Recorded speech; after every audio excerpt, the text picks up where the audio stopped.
Welcome to Girl Read Your Bible, Sunday School for Adults Who Missed It. I'm Nicole Waltz, your host for this podcast, brought to you by 522gals.com, a website dedicated to personal development and spiritual growth. Go and check it out. And girls, I so appreciate your support and helping us grow the podcast. And I want to thank you for sharing with your friends.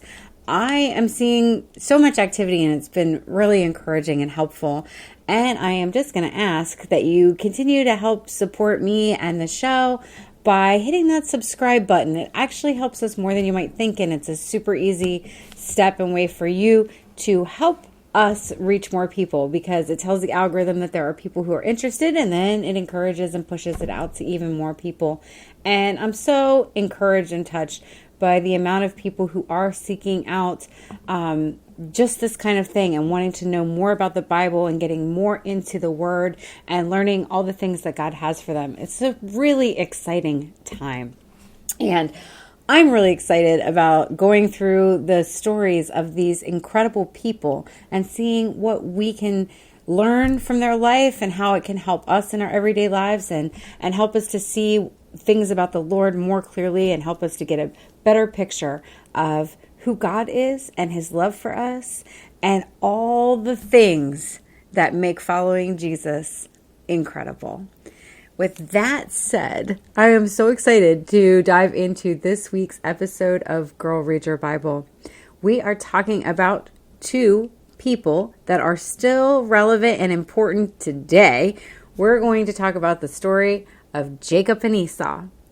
And we left off last time with talking about Isaac and Rebekah. Isaac and Rebekah are the parents of Jacob and Esau. And so we are going to go over a lot of good things from their story. I have some really good takeaways for you today that is going to impact your life. This is stuff that you are going to actually really get something to really meditate on and really take away. I'm so excited because this is definitely one of these stories that have lasting impact in my life, and I hope it will for you too. So we are starting off today in Genesis 25.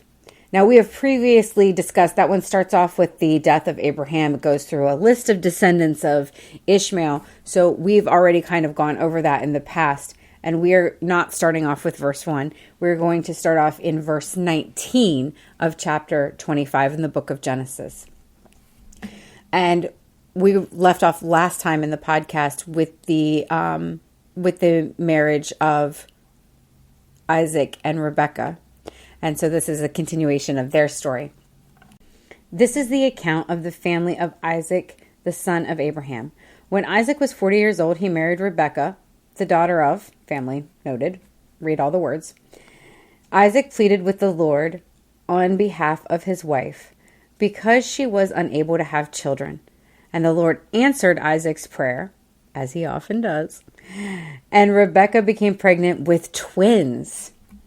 But the two children struggled with each other in her womb. So she went and asked the Lord about it. "Why is this happening to me?" she asked. And the Lord told her, "The sons in your womb will become two nations. From the very beginning, the two nations will be rivals. One nation will be stronger than the other, and your older son will serve your younger son." And when the time came to give birth, Rebekah discovered that she did indeed have twins. The first one was very red at birth and covered with thick hair like a fur coat, so she named him Esau. Then the other twin was born with his hand grasping Esau's heel, so she named him Jacob. Isaac was 60 years old when the twins were born. Let's stop right there, because there's a lot of things to take away. One, we know that this was 20 years of marriage till this happened. So much like Isaac would have seen and knew, well, he wouldn't seen, he wasn't there for, but would have known about for his own parents, is that they struggled with infertility and they struggled with trying to have him.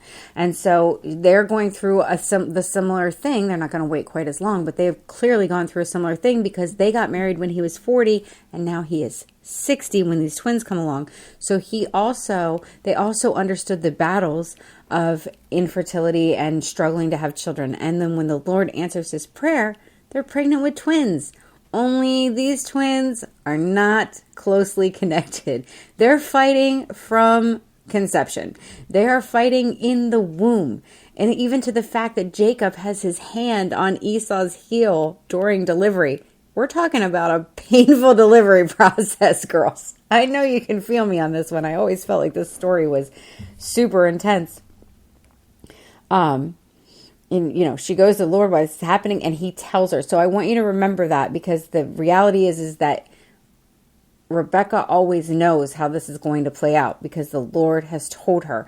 And whether she had doubted or was unsure about what the Lord had said, it does say, and then later she indeed did have twins. So it's kind of letting us know the Lord told her she was going to have twins, and indeed she did. So then she's like, that's that sign confirming that what the Lord had said is what's going to happen. And so from the very beginning, these two are going to be in charge, two different nations, and they're rivals. And I'll tell you why that's relevant, because these two nations are rivals today. From Jacob will come the Israeli people. Jacob later, spoiler alert, we'll get there. Not today, but we will get there through Jacob's story.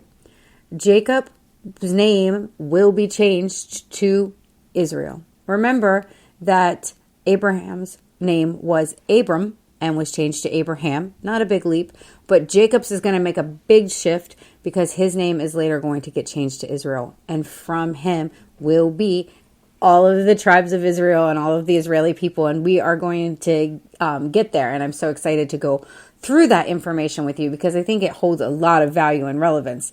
In any case, that's why this is so important. From Esau is going to come the Palestinian nation. And so when I say to you girls that this is relevant today, we know that there's still a lot. I mean, I don't think that's a rivalry or a lot of chaos isn't a strong enough way to put, the wars that are still happening among these two brother nations. This is how closely related the peoples are that are still having this conflict and this division among them. It's coming. We can go all the way back in history and see where it started. And it starts here with Jacob and Esau, who are the founding fathers of these two peoples, two nations. And so that's really cool to know where that, might be a weird way to word that. It's really valuable to know that information, to know where their story is in fact starting. And so that's part of what we're going to talk about today. But we have some really good things to get into too. As the boys grew up, Esau became a skillful hunter.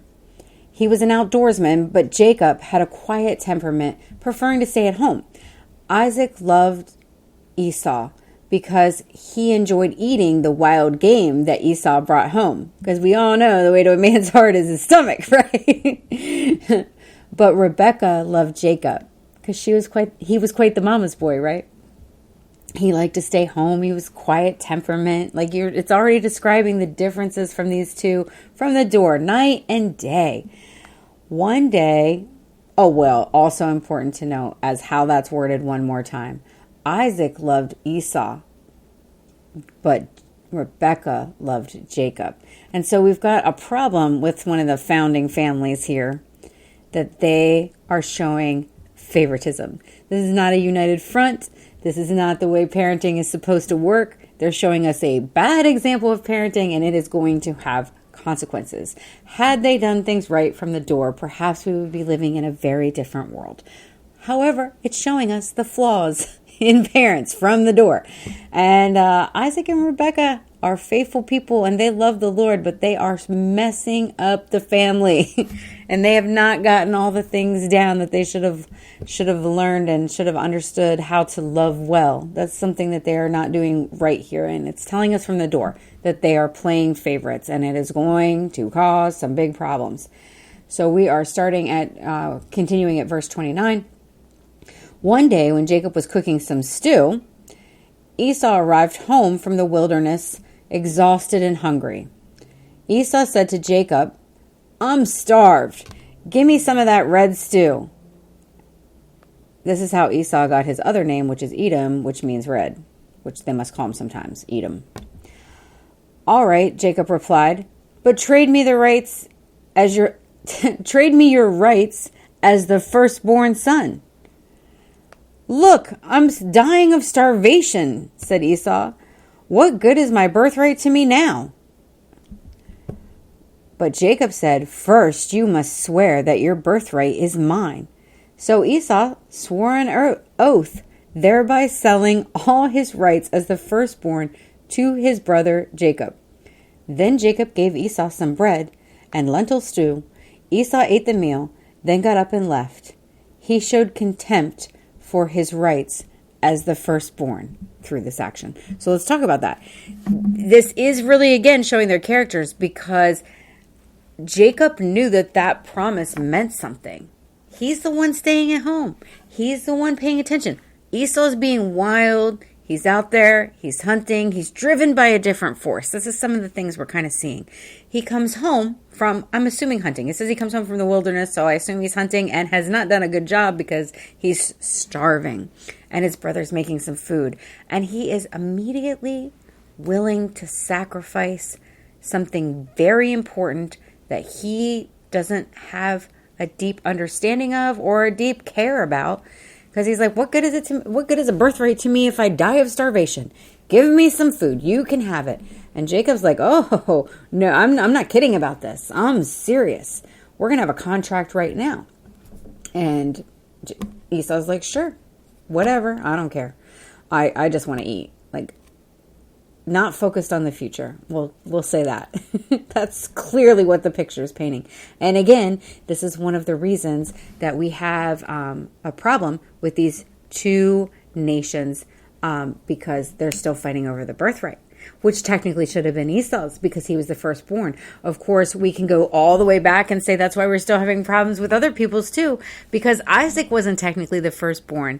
He was the chosen. He was born from the wife of love. He wasn't born out of the from the concubine or from the outside of the covenant. So there's a problem here because there's a culture that says everything gets passed down to the firstborn. The firstborn gets the most important of the family, and our main patriarchs here in the Bible are breaking culture by that not happening, because Isaac wasn't actually the firstborn of Abraham, and Jacob is not the firstborn of Isaac. Esau is. But Esau trades his birthright here for a bowl of stew. And so you might even hear that referenced. Now that you know the story, I bet you'll hear it referenced somewhere about selling your birthright for a bowl of stew. I mean, it shows up even in like little movies and things like that. And I'm like, oh, I bet people who don't really know the Bible don't pick up on that one. But from here on out, girls, you will get to pick up on that little thing that they slip in sometimes, little example that they slip in that comes right from the word.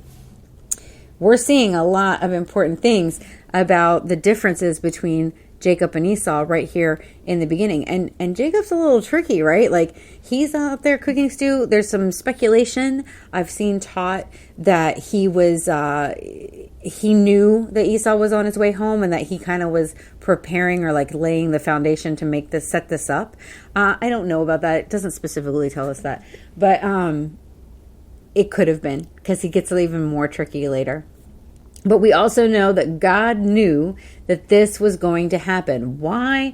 Because he tells Rebekah in her pregnancy that the younger is going to rule over the older, which is already outside of culture, and God was already letting her know, and that was confirmed when she in fact did have twins, as God said that she would. And she was like, some interesting things are going to happen. It might be one of the reasons why she favored Jacob as well, because she knew that one day he would be more or less the chosen one here.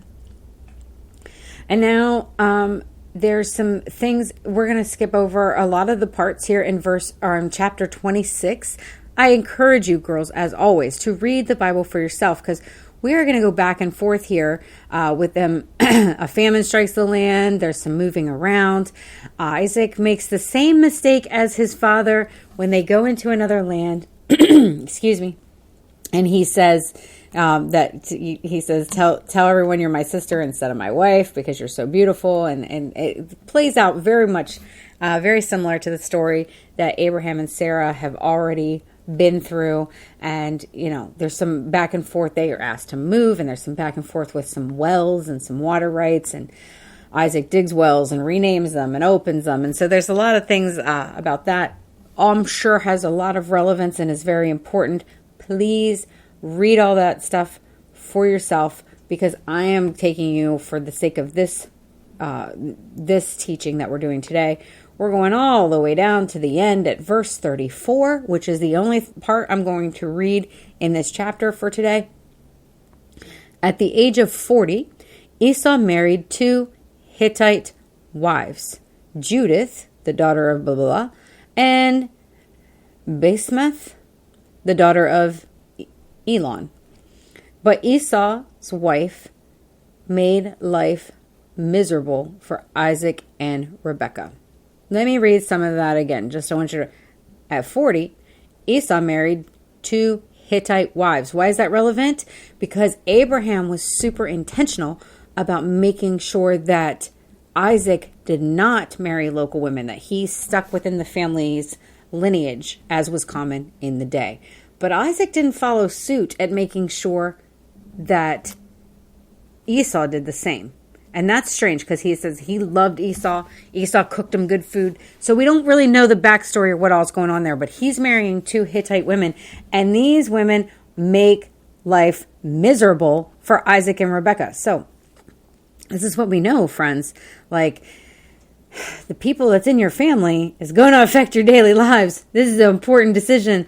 And I'm curious as to why Isaac didn't get more involved from the door with this decision. It tells me some things about their relationship, because Isaac waited patiently on his father to handle this. And I'm sure they had good conversations about it. And I don't know that Isaac followed suit. We're not seeing all the details of the story, so we have to just read between the lines and maybe make some takeaways and assumptions. There could be a lot of different scenarios. Maybe they did try to talk about it. Maybe Esau was rebellious about it. Maybe Isaac was uncomfortable having these conversations. We don't know, but we do know it didn't play out the way that it should have. If it did, it would have benefited everybody, and it's clearly letting us know that it ended up a very bad situation. Because, I think that's incredible. Like, these 2 women's names make it in the Bible, and it's letting them know that they made life miserable for Isaac and Rebekah. That's not the honorable mention you want to have in the Bible. You made other people's lives miserable. That's no good. But we're going on, because now I think it's also setting the stage for their age, was roughly 40. And so we're in Genesis 27. And this is where it gets really important. Jacob steals Esau's blessing. That's the headline for this chapter. One day when Isaac was old and turning blind, he called for Esau, his older son, and said, "My son." "Yes, father," Esau replied. "I am an old man now," Isaac said, "and I don't know when I may die. Take your bow and quiver full of arrows and go out into the open country and hunt some wild game for me.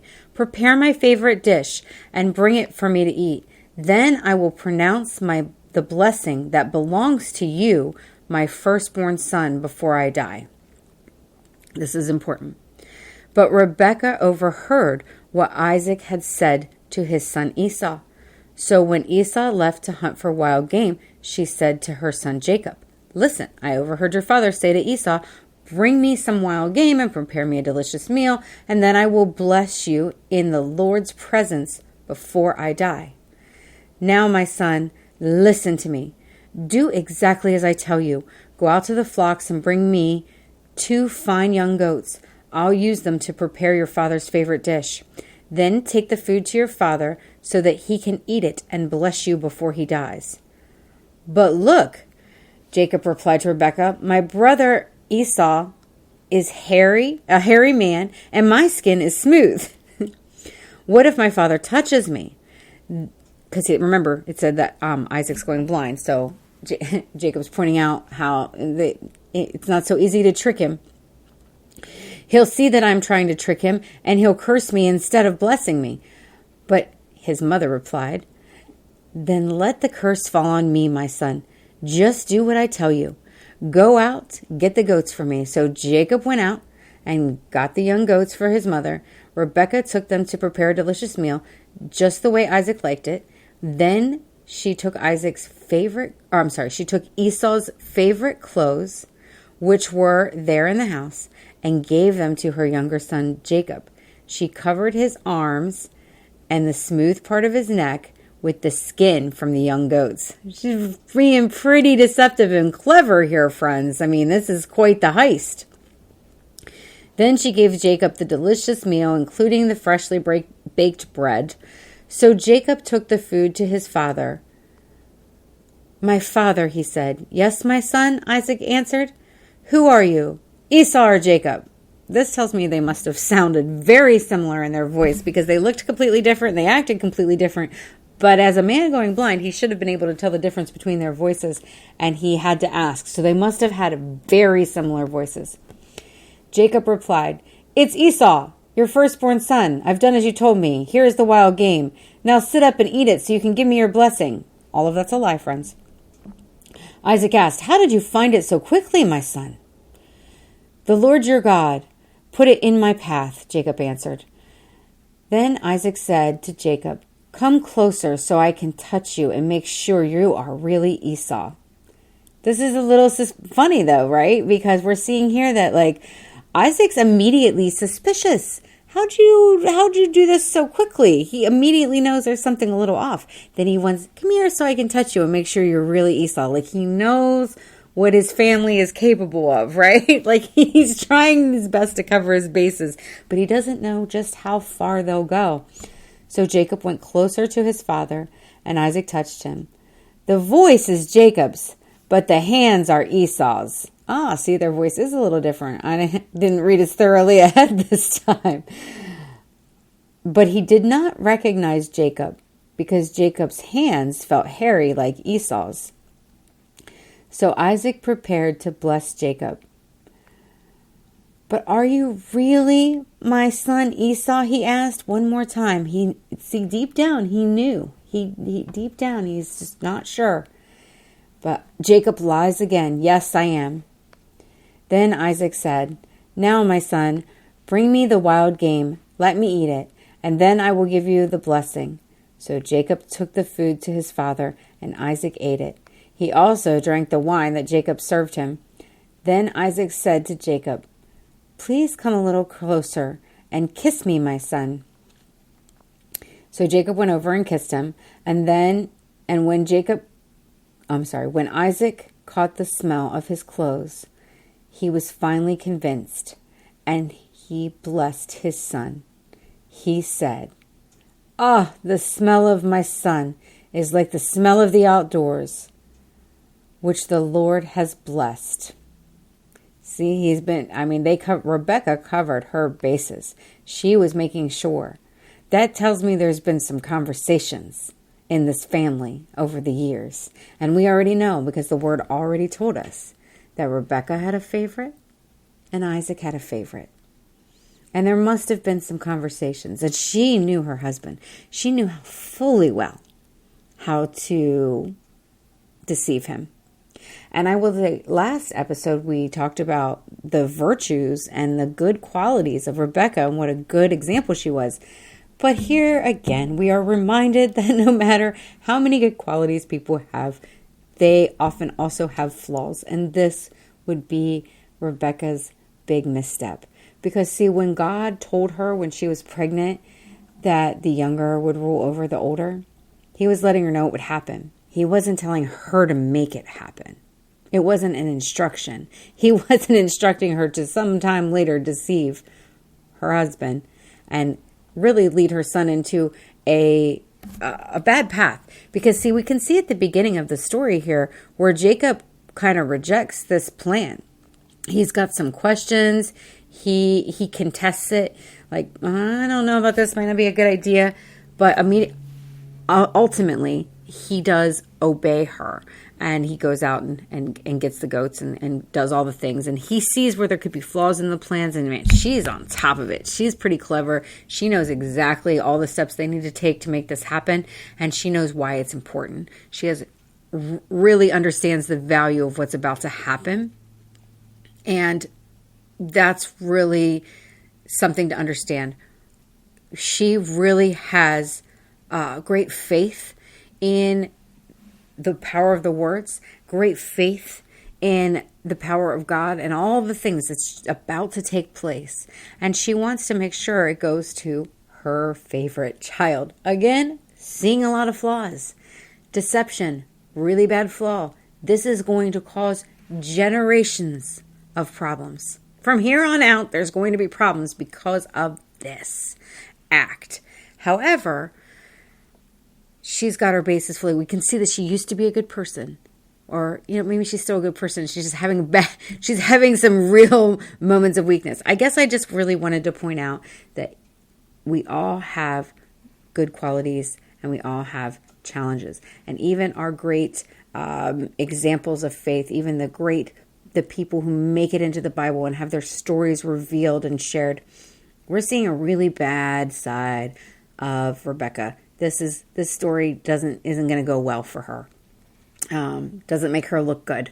Whereas last week I was telling you guys how great Rebekah is. I did know that this story was coming. I guess I want to point that out as that's an example for all of us, is to stay strong in the faith and actually continue to put your faith in God. Rebekah's taking it into her own hands, and she's going to cause just generations, centuries of strife because of the actions that she's about to take. So she hasn't stayed strong in putting her faith in God. She understands the value of what's going to happen. She understands the importance of the Lord and the things of the Lord. But she's moving in a way that is deceptive and deceitful and looks like the devil, guys. So it can't be a good thing. I'm sure she's justifying it. I'm sure she's making all the excuses. Why? Because that's what people do, right? That's what we all do. But this is still a really important example for us.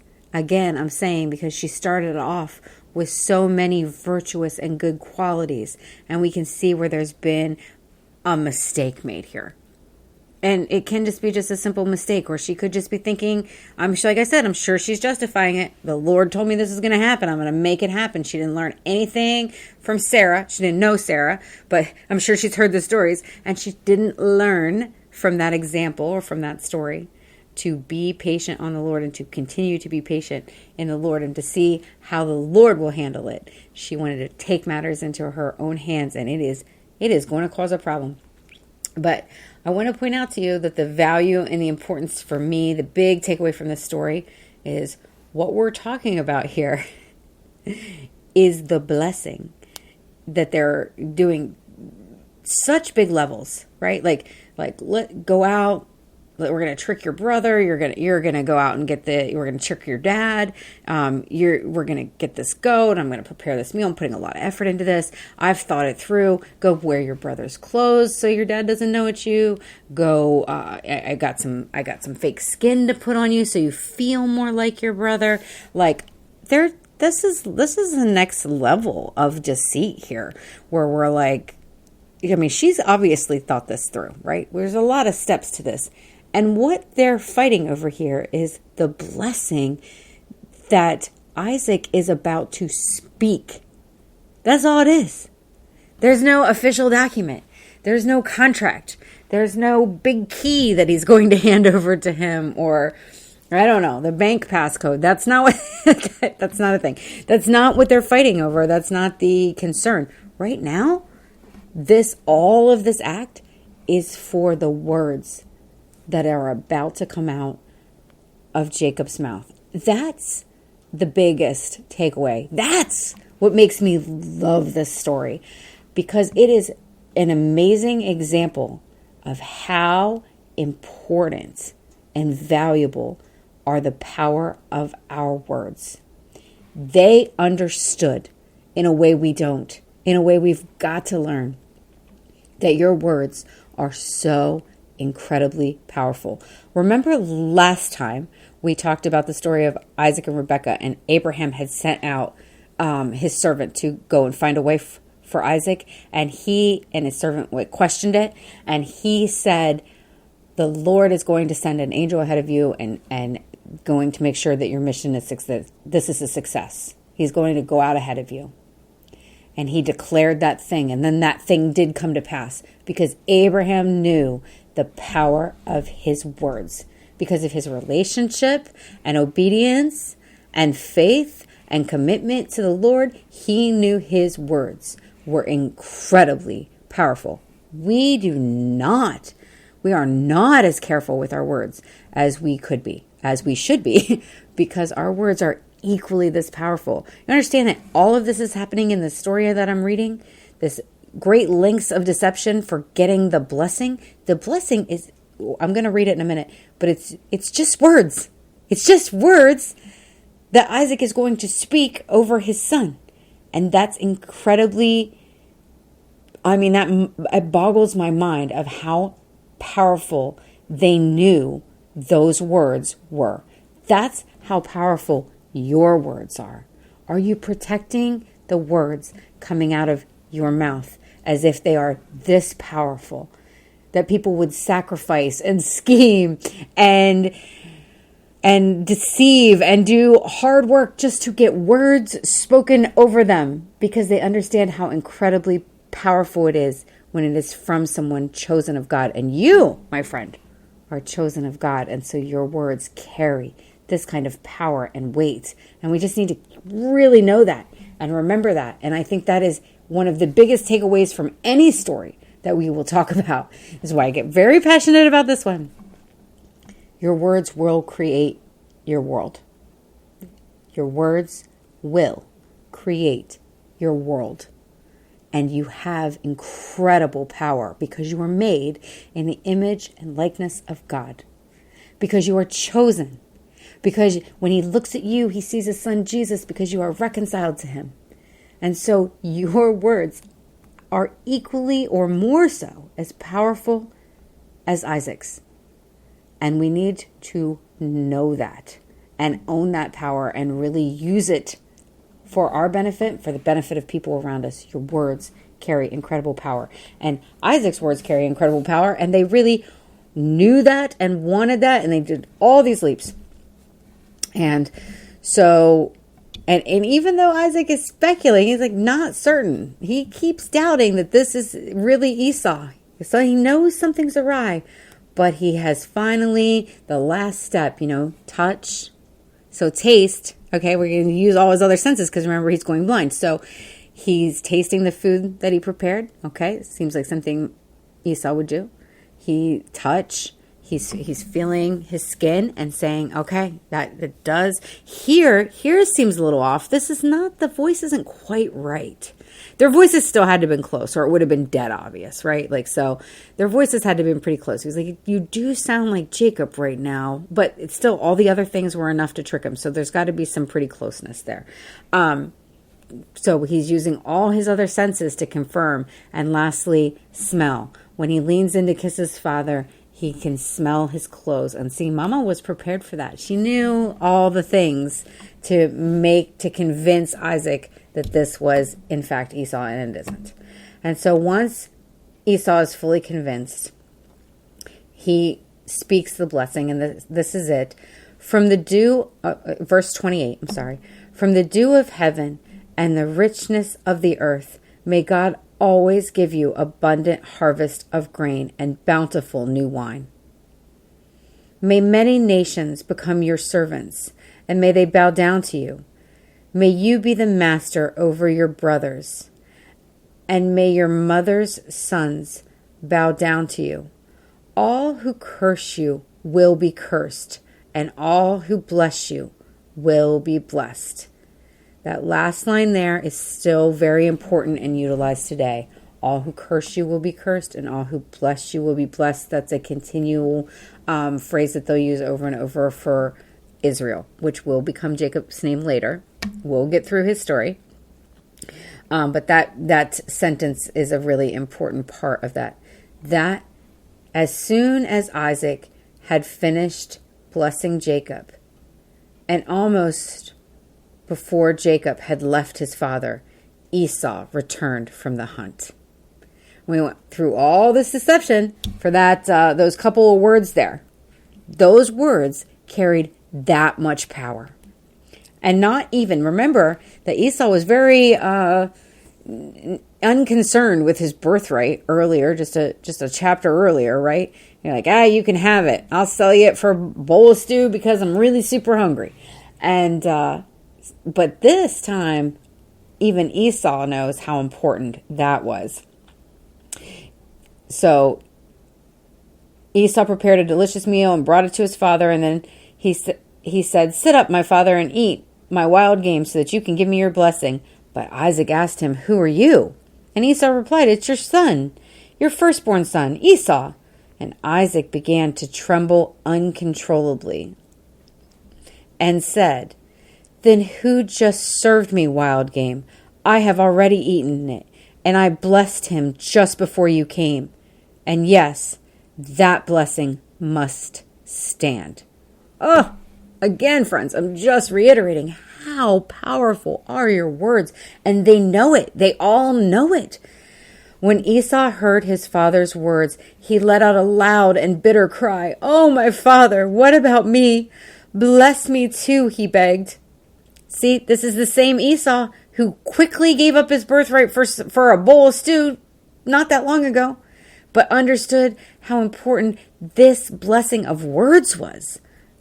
It's just a big takeaway for us, friends. I'm going to keep driving that point home because I want you to know how incredibly powerful your words are. Esau exclaimed, "No wonder his name is Jacob, for now he has cheated me twice.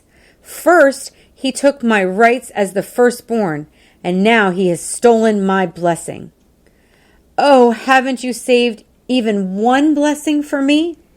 And Isaac said to Esau, "I have made Jacob your master, and have declared that all his brothers will be his servants. I have guaranteed him an abundance of grain and wine. What is left for me to give you, my son?" They knew how incredibly, I already gave it all away. I already said it. So it's going to happen for your brother. Like, I already said it. There's nothing I can do. That's bonkers, right? Like, that's bonkers that they knew how incredibly powerful that was. But Esau pleaded, But do you have only one blessing? Oh, my father, bless me too." Then Esau broke down and wept. This is Esau, who knew how incredibly powerful the words of his father were going to be in this time. Finally, his father, Isaac, said to him, "You will live away from the richness of the earth and away from the dew of the heaven above. You will live by your sword, and you will serve your brother. But when you decide to break free, you will shake his yoke from your neck." That was all he had for him. That was the only blessing that was left. That was that. And so now we're going to go into some incredible turmoil. We're going to talk more about about Jacob and Esau and the trouble that's going to ensue because of this, because of stealing a conversation. Can I make it any clearer? Are you hearing what I'm telling you? Your words are incredibly powerful, specifically when they're spoken with such intention. I mean, they all are. Every person in this family, with all their flaws and all their deceptions and all their confusions and mistakes and whatever, their loyalty, their faithfulness, their understanding of who God is and the power that they have, they understand the power of this blessing and how important it is to be intentional with your words. This spoken a blessing over him, and they're all fighting over it this hard. May we get there, Lord. May we understand how incredibly powerful that is. From that time on, Esau hated Jacob because their father had given Jacob the blessing. And Esau began to scheme. "I will soon be mourning my father's death. Then I will kill my brother Jacob." So he's going to wait until after his father dies, so it's not a bigger problem for his dad. but he is making a plan. He is angry in his heart. He's got a lot of anger holding on there. And I mean, you can see where that's coming from. If this was all trickery, right? This is all coming from a bad spot. And we're seeing evil repaid with evil, right? Like, he tricked me, and it's a big deal. It was a big take, right? But he's got a plan it's not good. Verse 42, but Rebekah heard about Esau's plans. So she sent for Jacob and told him, listen, Esau is consoling himself by plotting to kill you. Like, that's a really good sentence there. He's consoling himself by trying to kill you. Think that through, friends.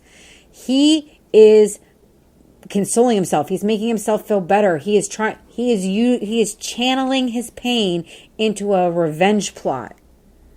This is a bad thing to do. How often do we see that in today's culture, right? Where we're seeing evil repaid with evil, or we're like consoling ourselves with plotting bad things. We're seeing that happening.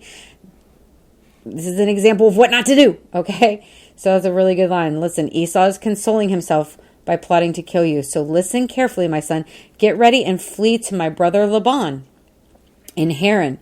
Stay there with him until your brother cools off. And when he calms down and forgets what you have done to him, I think that's a weird sentence because I don't see that happening, but she does.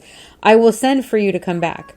Why should I lose both of you in one day? Because she knows, like, this is going to go back and forth, and it's not going to be good. Because also, again, illustrating the power that she knows that those words spoke. Why should I lose both of you in one day? Like, something bad is going to come from this. It's going to cost her both her sons. And she knows the power of that blessing that was just spoken. And her mother's heart has reconciled to the mistake that she's made, perhaps. Then Rebekah said to Isaac, I'm sick and tired of all these local Hittite women. I would rather die than see Jacob married to one of them. And so that's how she's sending him away. So she's claiming that that's why. And that would have been a good reason to send him away. But in any case, it was really because she knows that Esau is plotting to kill him the first chance he would get after his father has passed on. So she is sending him off to find a wife that is not a Kenite woman. And they are already having all the problems that was mentioned with Esau's wives. They're making their life miserable. And so she's saying, I am not having that for my son. So you've got to send him off to my family the same way, that you found me. And so that's what's going to happen next. And there's a really good story with that one too. That is my favorite love story of the Bible. But we'll get there. In any case, I hope you enjoyed today. I hope you will really meditate on the power of your words and really, just really think on that and really read this for yourself. Read these chapters for yourself. Let that penetrate deep into your soul and know how incredibly powerful your words are. Especially when you're connected to God, especially when you're connected in obedience and faithfulness, especially when you're speaking with intentionality. We're seeing that play out story after story, but this one is just like the most obvious one, where all of this chaos and all of this fighting is just over the blessing, which is just words he spoke over him. I can't tell you what that one does for me. I hope it lights you up as much as it does me. I hope you enjoyed this episode. And until next time, girl, read your Bible.